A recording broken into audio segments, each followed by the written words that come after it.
Welcome to the Did Nothing Wrong podcast, where we cut through the noise and help you make sense of the chaotic information space around us. I'm Griff Somke. On this episode, I'm joined by author Talia Lavin to talk about her new book, Wild Faith: How the Christian Right is Taking Over America. The book documents how this reactionary force is spreading through the U.S. political system and sounds a clear alarm. Christian nationalism is a grave threat to democracy. Stick around. This is a crusade. This is a holy war against the deep state. Where are the dictators? Where are the strong men? Donald Trump is our instrument for retribution. I'm going to fight for Christians. I'm going to fight for white people. They have the Great Reset. We have the Great Awakening. And why shouldn't I root for Russia? Because I am. I want to see these people go through misery because of their grooming against our children. After the assailant entered the home asking, "Where's Nancy? Where's Nancy?" Those are the very same words used by the mob when they stormed the United States Capitol. I did nothing wrong. Talia, thank you for joining me today. Welcome to Did Nothing Wrong. Hello. I did nothing wrong. Indeed, you did not. I'm Talia Lavin, and it's lovely to be here. Lovely to have you.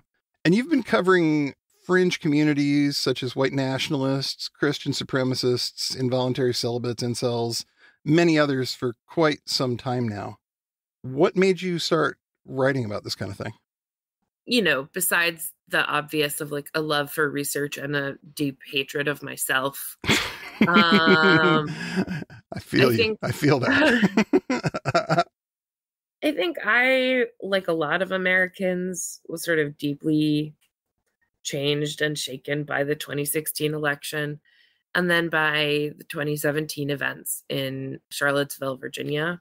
They call it A12 over there because they don't like their whole town being used as like a metonym for like the worst racism ever. Right. It's a very nice college town. And the reason people showed up there was because they knew people there would counter protest. Right. But at any rate, I watched that happening on TV. And for me, as an American Jew, it really shook loose a lot of assumptions that I'd had. You know, my family came here in the wake of the Holocaust. There was a sense that we were here to take an equal part in and fulfill the American dream. And of course, I'd been online and I'd actually worked for a Jewish newswire as my first job. And so I'd seen anti-Semitism online. Often our biggest referral for a particular article or newsletter was Stormfront. Right. Because they wanted to see Jews behaving badly or which celebrity is a Jew or whatever it is. Mm-hmm. But I think, you know, watching those people walking down the street with their swastikas and Jews will not replace us. It really shook loose something in me of just like, okay, like I think I have assumed a comfort that isn't there. I've assumed an acceptance that isn't there. And like, it felt like, you know how when you have like a loose tooth or Right. like a pain in your mouth, you feel this urge to like run your tongue over it. Yes. My iteration of that was like, okay, cool. I'm going to like, I think the first article I wrote about this stuff was about the Daily Stormer's quest to find a stable web host. Mm-hmm. And I like compared them to wandering Jews. And they must have loved that. oh no, yeah, just whatever. And like later that year, I like became subject of a very unfortunate high visibility incident of like whatever. It's a moment in my life I don't love to revisit, but I left the New Yorker's fact-checking department after ICE, the immigrations and customs assholes, like accused me of saying one of their agents had a Nazi tattoo, which I hadn't. I actually hadn't, and it's documented that I hadn't. I had just been like, is this an Iron Cross? Deleted it 15 minutes later and was like, seems like it's a Maltese cross. And like, we did a FOIA lawsuit. No one had my original tweet that supposedly spread or created this rumor. Right. But at any rate, they forced the New Yorker to apologize. I wasn't fired. I like really loved my job. I really believed in my job. And I loved being a fact checker. I still think it's the best job I ever had. Right. And I fell on my sword for the company, which now I'm like, why the fuck did I do that? I was an idiot in my 20s. And for a week, I was like, the eye of Sauron was on me. I was like you were the main character for these people for like a week. Yeah. Like Laura Ingraham called me a terrorist on Fox News. It was all this shit. Milo Yiannopoulos sent me $14.88 on PayPal. I got him kicked off PayPal though, as a result. So small compensations. So having that eye of Sauron on me, like, I think either I could have chosen to kind of be like, okay, I'm going to retreat, but I'm very stubborn. And it was a point where I was just like, okay, I'm like, the abyss is gazing back at me. Time to put on my abyss gazing glasses. Yep. So having my life like torn up and ripped open by neo-Nazis online made me be like, what makes neo-Nazis online tick? And then 2 years later, I had this book out. Right.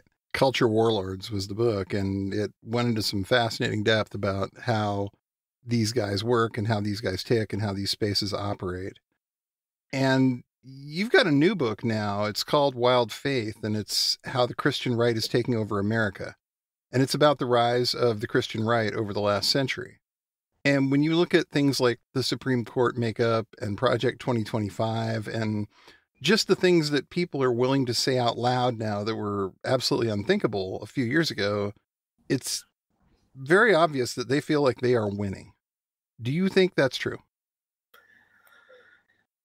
I think they have critical masses of power in a lot of states. I think they're fully aware that the sort of Christian nationalist, white evangelical movement would very much be, if not in the driver's seat, then in the cockpit or whatever of a second Trump administration, which to a lot of us seemed very plausible, maybe slightly less plausible, in the wake of a candidate switch, but is still very, very plausible, uncomfortably plausible.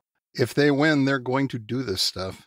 Don't kid yourself any other way. They're going to do everything they say they're going to do if they somehow manage to win. Yeah, because they've been saying what they want to do for 50 years, and they've been doing it every chance they have. So if you look at the sheer immiseration of the populace in red states, especially red trifecta states, you have a model for what's going to happen and what is already happening. I mean, you have 1 in 3 American women who are no longer in control of their own bodies. Right. You have this relentless attack on trans youth, on public schooling, on books. And this is both the blueprint for what they want on a national level, and it's also a human tragedy in and of itself. Absolutely, yes. And, like you said, the red trifecta states, you can look at a state like Idaho, and that's exactly what it's going to look like everywhere they get control, because they're even going to start doing things like potentially stopping cars at the border to make sure there aren't pregnant women in there going over to Washington to potentially have an abortion. They've talked about this. Yeah. And just like the one thing that I say over and over again in this book is like, when you hear people say what they want to do, politicians, think tankers, when you hear people say what they want, accept that that's what they want. They are telling you what they want. Right. Just because it seems inconceivable to you doesn't mean it isn't sprung out of its own very elaborated, very thought through, very carefully laid plan that's been built over the past 5 decades of the ascendant Christian right. They're going to do it. They want to do it, and they have beliefs that justify it. Yes. And if it's any consolation to you, your beliefs are just as alien to them. And they make no bones about saying that every chance they get. They feel that way about you. So you need to understand that these people absolutely mean it when it comes to what they want to do and what they talk about that they want to do. And I really think that that's one thing a lot of people miss. And I'm glad you address it so well and so often, in the book is that these people are absolute true believers. When they talk about these things, they mean it. And I'm going to go out on a limb here and say, I think most people don't necessarily believe in anything the way these people believe in their cause. And because they are so serious, they are prepared to take concrete, real-world action on up until violent terrorism to support these beliefs. So why does it seem like so many people have a hard time understanding that and they continue to look past it? Well, oddly, this is the most sort of continuous, like the similarity I can point out in like writing and covering neo-Nazis and writing and covering Christian extremists, some of whom have achieved like considerable amounts of temporal power, is when you look at the mainstream press looking at them. You know, there was a very famous to like weirdos who study the far right anyway, like interview in the Times with like a neo-Nazi, and the reporter like went and had lunch with him and his girlfriend, and they're like, oh my god, he's so articulate, he didn't like jizz a swastika on the wall like or Sig Heil while talking to me. Right. You look at all the positive press Richard Spencer got back in 2016. Wow, he's dapper, he's slick, he has a good vocabulary, he doesn't, he's not shaved head and Sig Heiling all over the place. This is amazing. Wow. Yeah. He's an intellectual. Right. And I used to call it the myth of the toothless Cletus, that everyone who espouses beliefs that are odious to a sort of, let's say, centrist, center-left, secular, logical worldview must not really believe what they're saying. Right. But there's this sort of sense that they must be kidding or they must be stupid. And of course, there are people who are stupid. There are people who are stupid across every political spectrum. But you don't have to be stupid to disagree with that viewpoint. No. Like, I find that the mainstream press often measures their, like, everyone's wheat by their own bushel is the phrase I use for it. Where it's just sort of like, people are not coming from the same ideological place as you. They have not been shaped by the same institutions as you. They do not share your beliefs. And that doesn't mean they are not sincere in their beliefs. Right. And people can be articulate and express their thoughts well and implement those thoughts, as policy without sharing a single central and core belief about human life with you. And that doesn't mean that you are facing an incompetent foe. Right. Because that's the mistake I think a lot of people make. They assume these people are a bunch of rank incompetents because if you were a smart person, obviously you'd agree with me and you'd see the world my way. And that's just not, that's a very accurate analogy. You do not measure their wheat by your bushel. I like that.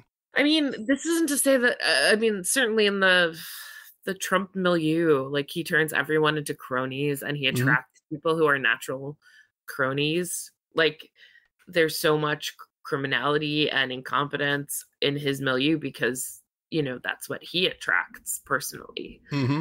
But the theocrats across this country were here before him and will be here after him and come from generations of some very canny politicking that have allowed very unpopular policies to control a very large portion of the American population.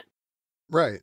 We had Robert Downen on the program from the Texas Tribune, and, he's a former religion columnist, and he made a point about these people that they see Trump almost as like a Cyrus figure. They don't necessarily see him as somebody who has to be a good Christian in order to be helpful. He can just be the king that freed the Christians, and they're fine with that. That becomes this reason to back this guy up in and of itself. Oh yeah, and the so-called Cyrus prophecy recurs again and again, and I write about it in my book. So Cyrus was the Persian emperor that freed the Jews, who modern day evangelical Christians are like, yeah, that's us. Okay. Yeah, they have convinced themselves they are the Jews of this era. So yeah, which I would argue the Jews are, but what do I know? Just being one. The Jews are still around. Somebody should point that out to them. Yeah, like Christians have not managed to kill us all off. Despite their best efforts. Yeah. But at any rate, you have people going on the Christian Broadcasting Network, people who claim to be prophets. Right.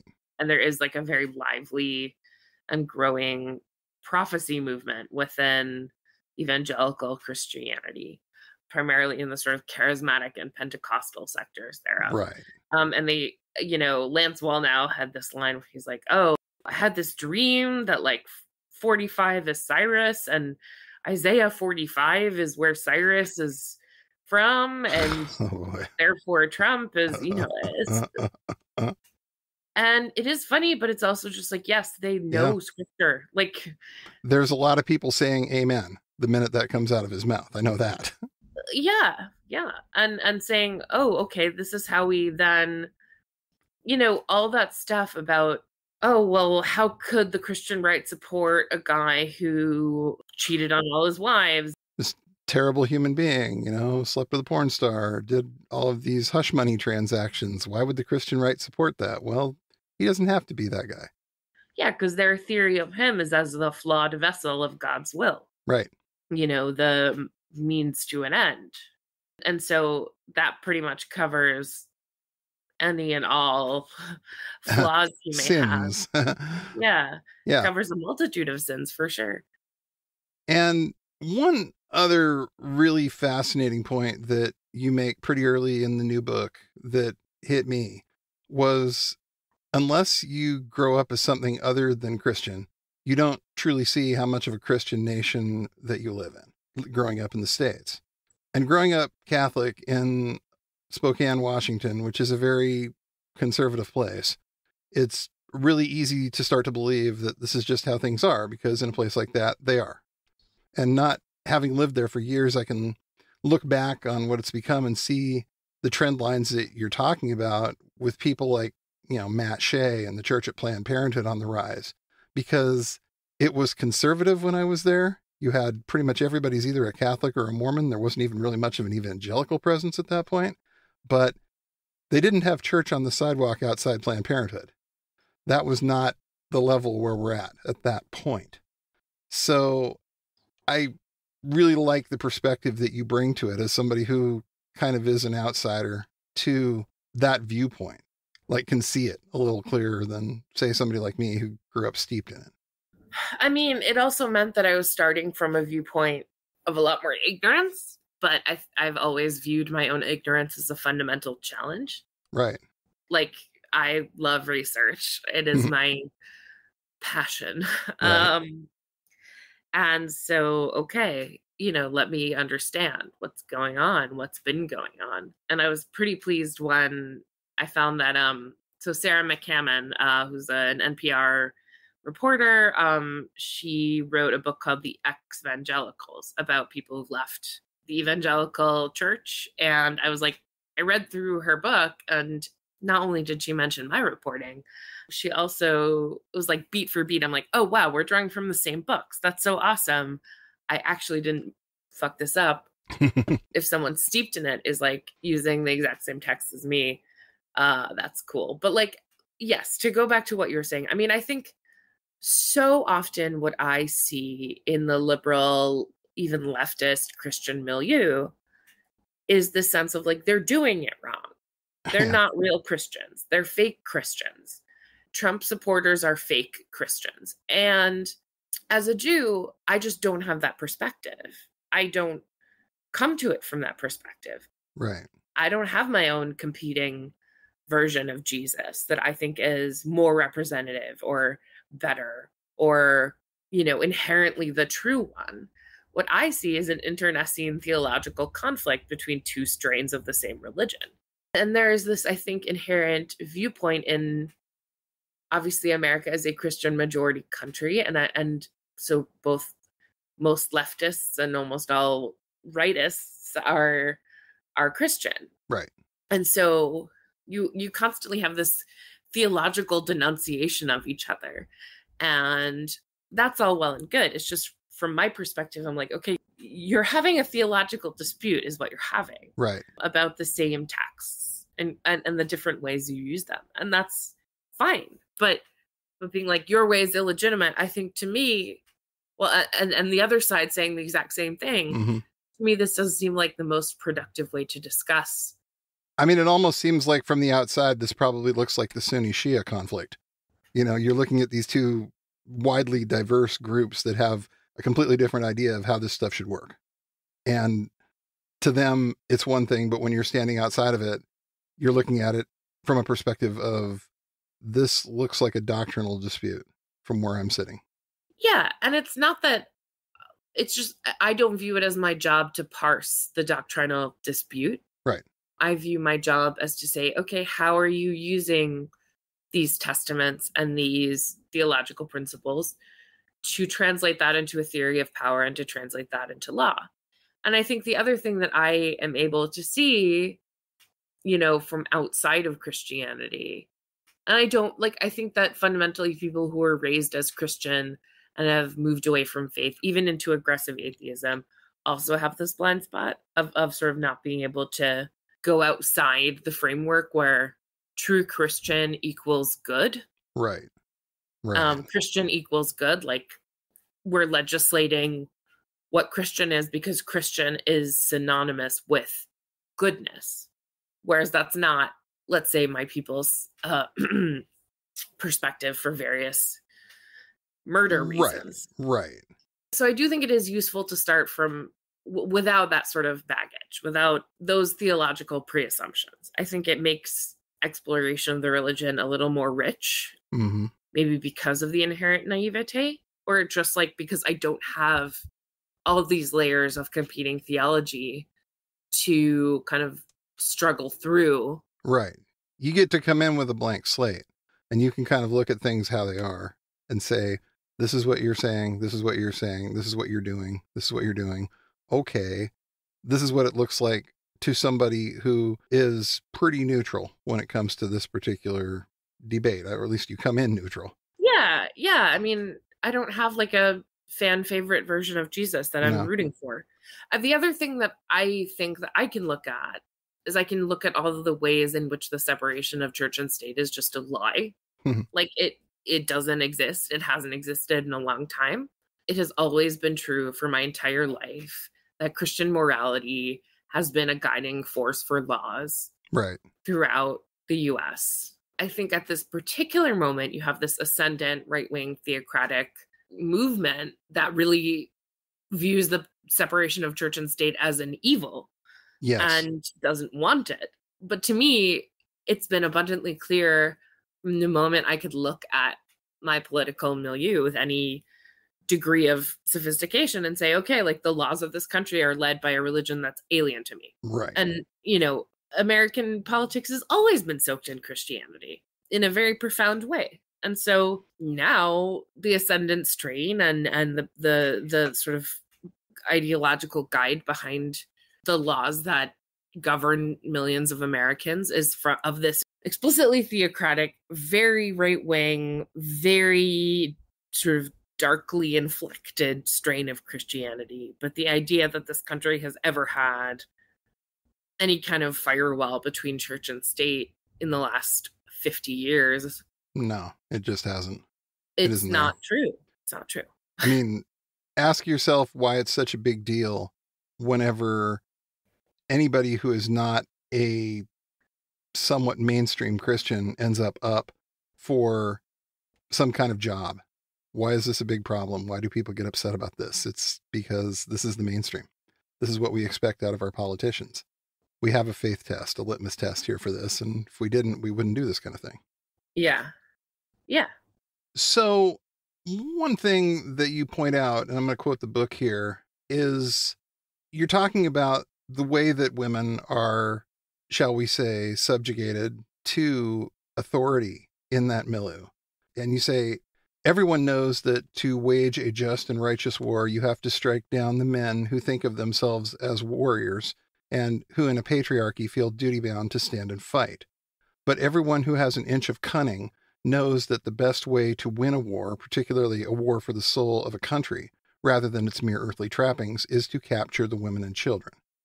And I think that really gets to the idea of why they have been so concerned with women's autonomy, not just in terms of can we get health care, but in terms of, I mean, they're coming for no-fault divorce now. They're coming for birth control. They're coming for IVF. And when you look at the big picture, it becomes clear that this is how they're fighting that war to capture the women and the children by definition. Yeah. I mean, one of the things that happen when you take away birth control and abortion is, and we see it in the utter contempt, vocal contempt with which the current Republican vice presidential candidate holds childless women. Yes, they don't matter. But it's also just that if you don't have birth control, if you don't have abortion, you lose your ability to choose not to have a child. Right. I mean, you can never engage in sex, which is a human drive on the order with like the drive to avoid death. But yeah, it's saying like women should not have sex without being punished. Right. Or I heard someone describe the evils of consequence-free sex the other day. And I'm like, it's fucking weird that you want sex to have consequences. Yeah, it really is. It's a very punitive view of sex. Essentially, it views the female body as state property. It views the uterus as a controlled substance. And there are, of course, attendant limitations on women's travel, because you might be traveling to get an abortion. Before no-fault divorce was finalized in all 50 states, and that was a 30-year battle. Ending in the 90s, there was the sort of Reno Divorce Express, where like people would go to like one of the more permissive states if they could afford it, establish residency if they could afford it, and thus get a divorce. We've seen, like VP to be Vance talk about how divorce is too easy, how women should stay in abusive marriages. And like, while Vance is a tradcath, he's not an evangelical. Like tradcaths and evangelicals have together formed the basis of the Christian right for the last 50 years. It was Catholic figures like Phyllis Schlafly that bridged that divide, that created the modern political movement we know and loathe. People like Leonard Leo, who bought the Supreme Court. He's a Catholic. Yeah. And Paul Weyrich, who helped found the Heritage Foundation. He was called the Robespierre of the right. Mm-hmm. This is back in the 70s and 80s. There's so much I could say, but essentially, in terms of capturing the women, right, you're looking at, I'm a woman and I'm watching my own body being debated. Right. And when your body no longer belongs to you, when you're no longer able to control your own body, you're not a free person. You're chattel. And that's what they want for us. Submission, subjection, state ownership. That's their vision for women. And you can see the sort of ancillary parts of this in their statements about postmenopausal women. Right. Childless women, old cat ladies. It's very clear what they think. Yeah, and also like fundamentally there to take care of the children. Right. I think, but like from menarche to menopause, like we're there to be like brood mares and sows to drop litters. That's what we want. And it's a very, very dark conception of what women can be. It's very limited, and it entails like this violent expression of ownership. And then when it comes to children, so the back half of the book is really about what ownership of children looks like. So it explores the parental rights movement, which is very dark. Yes. Talks about how the US is the only country in the entire world that has not ratified the UN Convention on the Rights of the Child, which includes children should have names, children should go to school, children should be free from violence and should not be forced to work at an early age. Yeah, and right now we're looking at the weakening of child labor laws, like the children yearn for the mines. Yeah. We're looking at persistent attacks on public schools, on universities, on books and libraries, and what children read. Yes. All cast in this, we're protecting the children and these are our rights as parents.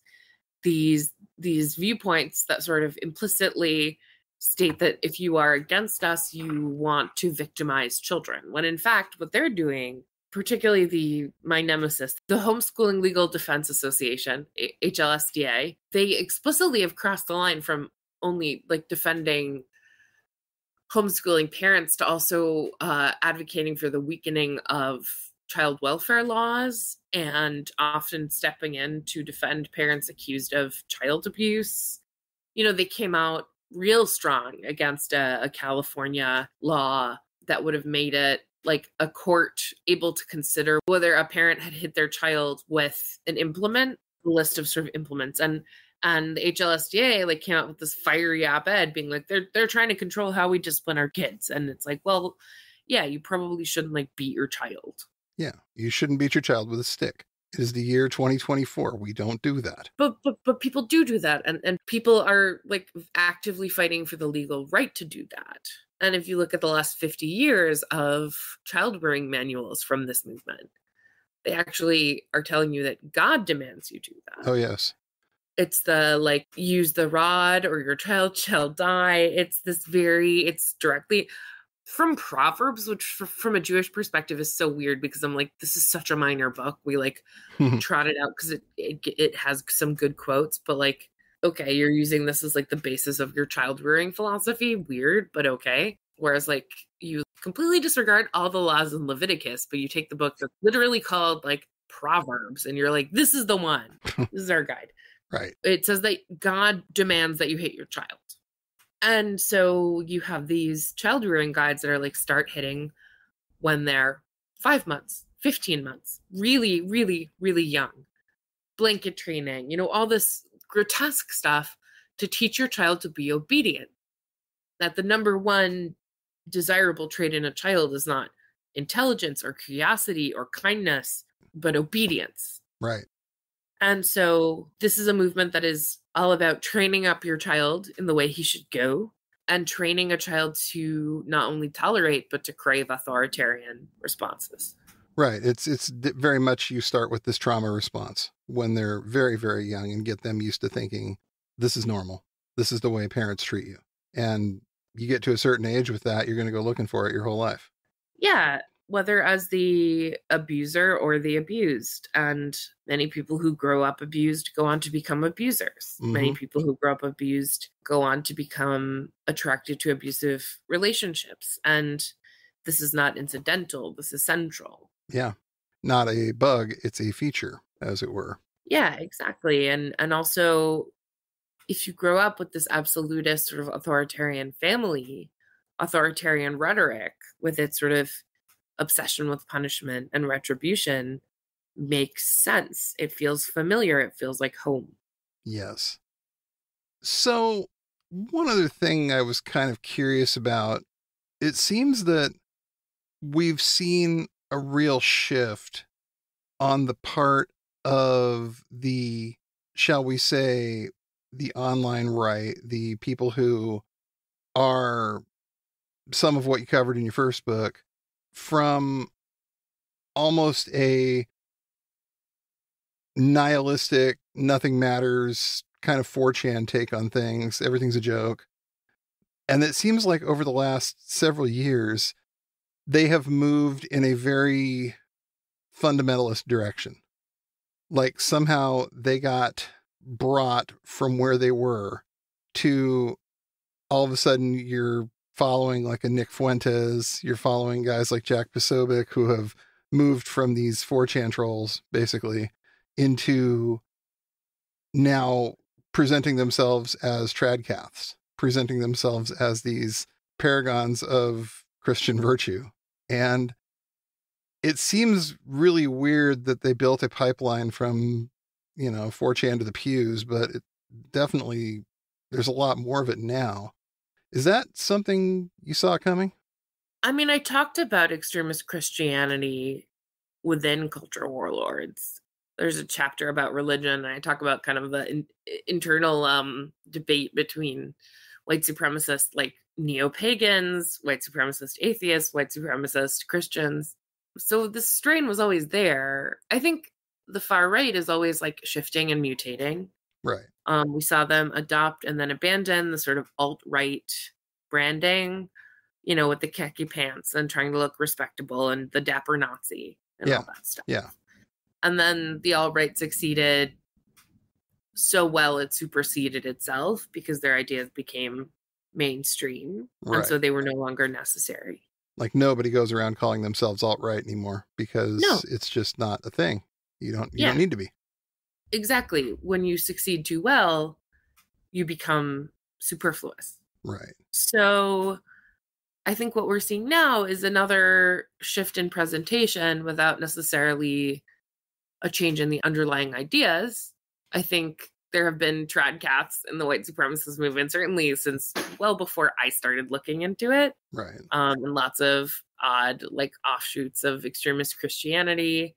There's also all the ways that Christianity and white supremacy have been best buds in the US, which I do go into, like the sort of origins of the modern Christian right were a giant backlash by white Southern Protestants because the government was like, you have to integrate your schools or they'll lose their tax exemptions. Right. You can no longer fight Brown versus Board of Education by creating just like all white parochial Christian schools and still be tax exempt. And that was what woke the sort of sleeping dragon. Right. But as to the sort of tradcath branding of a lot of these guys, well, what you're seeing is an advertising tactic, a way of presenting yourself, and it's working. Posobiec is, as a tradcath, much more accepted by the GOP mainstream than he was when he was out and out Sig Heiling, right? Right. You know, when he was posting his 88s and his neo-Nazi codes, you know? Now he's like the guy. People are watching his like DNC streams or whatever. These people are very canny at utilizing whatever presentation and self-presentation will allow their ideas to get more mainstream and will get them the most money. Right. So I think what we're seeing here is just, okay, the mainstream right has become more and more overtly theocratic. Cool, we'll adopt overtly theocratic branding. Right. And because it contains all the same shit they like. It's all about misogyny, which is and has been at the core of the far right for a very long time. It contains like explicit theological permission to hate gender and sexual minorities and to police gender norms and so on and so forth. Like, I think this is a useful change in branding for them without having to shift their ideas much. It is. And it gets them off the hook of being called Nazis to a large extent.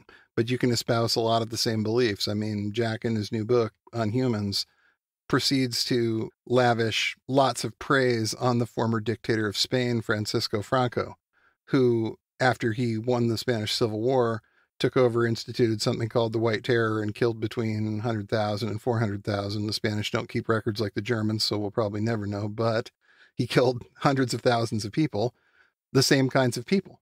You know, anybody who opposed him, homosexuals, Jews, you know, people who weren't Catholic got. Yeah. And now you see that Spain has essentially disavowed this guy. Talking about him is not quite like talking about Hitler in Germany, but it's close.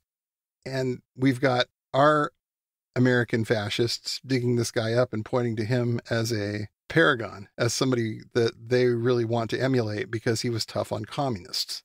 I mean, American anti-communism covers a fucking world of crimes. But yeah.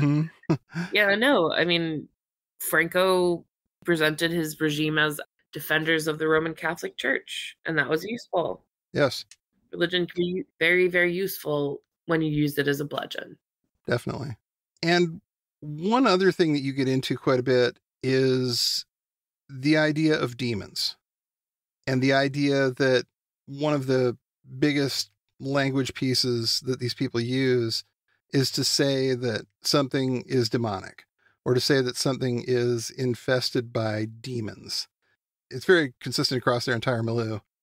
Why is this such a common theme for them? What are they hoping to accomplish when they refer to people as demons and they refer to this being possessed. Well, I mean, it's also it's very entertaining, like in a very dark way to like read their taxonomy of demons and read like This Present Darkness was this huge hit in like evangelical circles in the 80s that really like very literally laid out like here's how demons are fighting in a small town. And look, if you believe that like demons have influence in the modern world and are part of the reason why everything seems so shitty, that's fine. The issue is when demonology becomes a truncheon to hit your enemies with. Right. To say like anyone who espouses such and such a political view is possessed or is an agent of Lucifer, because that really casts it in terms of spiritual warfare. That really casts things in terms of this like Manichaean view of anyone who opposes me, who are aligned with the forces of light, is an agent of Satan. And that gives a really wide permission structure. Because like how far can you go to fight a literal demon from hell? Yeah. Pretty damn far. Yeah, there's no upper limit to that. And all these like norms and guardrails and all of these sort of like even laws that people talk about, you know, and the defense of democracy and all this stuff. Well, it pales when you're talking about like we're trying to beat down the Prince of Darkness himself. You know what I mean? Yeah. What good is democracy if we all get taken over by Satan? Yeah, I mean, democracy dies in demons, right? Like, whatever. Like, it becomes very interesting. It's very specific. It's people and it's institutions and it's places that are sort of infested by demons, and you fight it with prayer, and you also fight it, and you fight it with faith, and you also fight it by acquiring temporal power and like defeating these things. Right. So it becomes this language of like fighting the devil. It's very present in our politics and in evangelical politics. And there's, like you said, no limit to which one should not go if your opponent is literally the devil. At that point, you've just given yourself carte blanche to do pretty much anything you feel like you need to do to deal with that. And if it means locking up lots of our political opponents or, you know, spiritual opponents even, that's fine, because that's what we need to do to handle this. Yeah, exactly. And it's also just like incredibly specific. Like, here's how demons can manifest. It's also interesting. It's like what, in terms of what draws people to this kind of theology, we're in a country that doesn't have adequate health care in any sense, let alone adequate mental health care. And a lot of this stuff is like, do you feel depressed? Do you feel sad? Do you feel upset? Do you feel clumsy? Are you lonely? Like, this is the work of demons. Go to go to like a deliverance minister, which is sort of the Protestant version of an exorcist, right? Yeah. And they're really popular, and you can see like YouTube videos of their exorcisms. People are vomiting and crying and chanting, and this is like pretty standard. There's a deliverance minister in your town and mine all over the country. Yes, and it really starts to seem like this is something that maybe they got, as you say, their ideas for how all this works from, you know, a combination of Rosemary's Baby and The Exorcist. But that doesn't change the fact that these people really, really believe it. They see this and they think, we've got to get the demons off of this person. We've got to get the demons out of this. And I think it gets back to what you were saying about the way they discipline kids too, because a lot of that is because supposedly the demons have taken over the child. And you go into some examples of some absolutely horrific abuse that happened to kids and still happens probably every single day as a result of their parents being bought into this type of philosophy. Yeah, I mean, an exorcism can get out of hand real quick, especially when you have a small body. Yes. And big people. Children have died in the prosecution of these exorcisms. And then the children who don't die, who are just like abused, it's very dark to look at.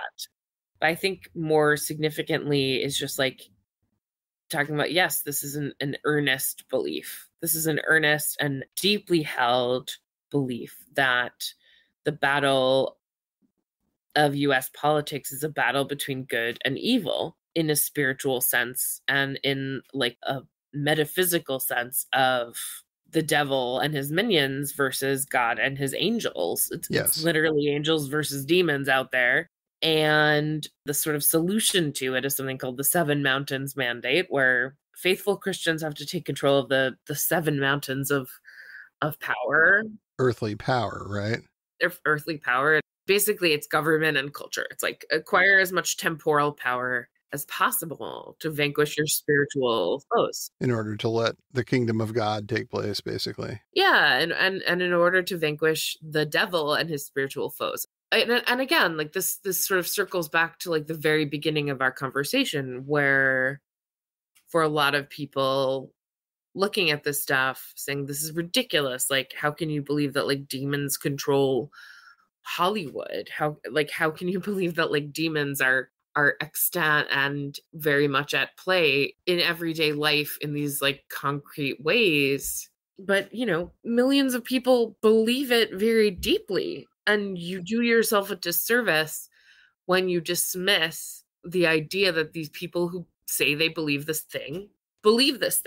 Like when people tell you what they believe, you should believe them. Yeah. Because most of the time they're not putting you on. That's not generally what people do here. They want you to understand them and they're explaining it to you. So, and it's like whether you believe in Jesus or not, whether you believe in any God or not, like you've been drafted into the spirit war. Right. And the spiritual warfare, and it's being fought all around you. It's guiding laws, it's guiding campaigns. And if you are not aware of it, that doesn't mean it's not going to keep happening. No. And it behooves you to become aware that you're this unwittingly drafted soldier in a spirit war. And that's sort of the crux of the book's argument, I would say. So how does one resist this and as much as fight back as one is capable of? Is there anything that you ran across that you feel is a really good way to look at that side of things? I mean, I feel like my books are more like manuals to like, here's what you're up against rather than like, here's how to resist it. And that is a flaw. Like in both cases, after reading my books, people are like, how do you still have hope? Or what should we do? And I'm like, well, I'm not, a movement organizer. I will say this: if you have a different vision of God and a different vision of Christ and a different vision of how God should play out in the public sphere, like step up and defend it. Yeah.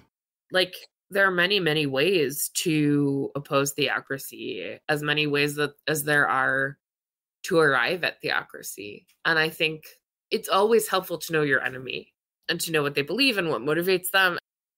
But I think if you have opposing beliefs, like step up, claim them, own them, act on them. Yeah. Yeah. Make sure that people know that there is an alternative to that particular version of what God should look like. Yeah. And I would just say, if you believe Jesus means kindness to your neighbor and acceptance, then like step up and say that. Say that like your vision of Christianity is dark and cruel and mine is not. And I believe my faith is as legitimate as yours. Right. And you have cut out all the oxygen for faith in the public sphere. I think there are many Christians, including like some of my dearest friends, whose faith is a driving force for them to work for a better world. And so if that's where you're coming from, step up and own it. Yes. And say also, not these are fake Christians, but these are people with a cruel and damaging version of Christianity. Like when you say these are fake Christians, you're washing your hands of the problem. You're saying this has nothing to do with me. Right. And I think the bolder and more courageous move is to say, this has a lot to do with me. These are people who are using a faith I hold dear as an excuse to perform unimaginable cruelty at a mass scale. And just step up and say, I refuse your vision and I understand it's rooted in a real theology that's real to you. But like, I don't know, Christians are really good at fighting each other for supremacy, like fucking fight back. Yeah. Don't let them take over what Christian means. Yeah. There's 70% of the US is you. Like, you have the power here. And they will fight you, and they will fight, but whatever got done without a fight. Yeah, I would just say don't give them the power of like defining Christianity in the public sphere, because right now they have that. Yes. And a part of that is you disavowing them and saying, they're not real Christians. Their Christianity is really a pagan faith, which is like, okay, what did pagans ever do to you? Yeah. Like the non-Ausa through ones anyway. But yeah, like step back, claim your faith, and use it as a warrior for good if you want to. Yeah. Or acknowledge their theology as a serious underpinning of their behavior, and then fight back accordingly, whether that's a fight for faithlessness, whether that's a fight for a different faith. Like, just to say, I don't think religious warriors who want women to be submissive and silent, who want children to be beaten, who want gay people to be loved into not being who they are, who want trans people to be closeted or dead. Like, I don't see these people as the only representatives of faith. I refuse to see that, and I will fight back against them on those terms. I think that's where you have to start from. Like it. And, just to kind of answer a question I've been curious about for a while, speaking of fighting, a lot of your promo photos, the name of your newsletter, you reference swords. You're obviously a big fan. You mentioned being a sword collector. How did you get into that? How did that come up? So it started when I was like a young teen. I would say that I sexually imprinted on Aragorn from Lord of the Rings as my first big ever crush. And he has famously a sword forged from the shards of Narsil. It's called Underil. So that was a big early moment. And then I was writing Culture Warlords, and my 30th birthday fell while I was doing that. And my boyfriend took me to medieval times to celebrate my 30th. And I at the time was just like undercover in like Nazi land, while also dealing with like Nazis who actively wanted to be dead, and would like post pictures of my feet in their group chats and talk about how like, they wanted to rape me with a gun. It was just like, I was in this very, very dark headspace, incredibly dark all the time.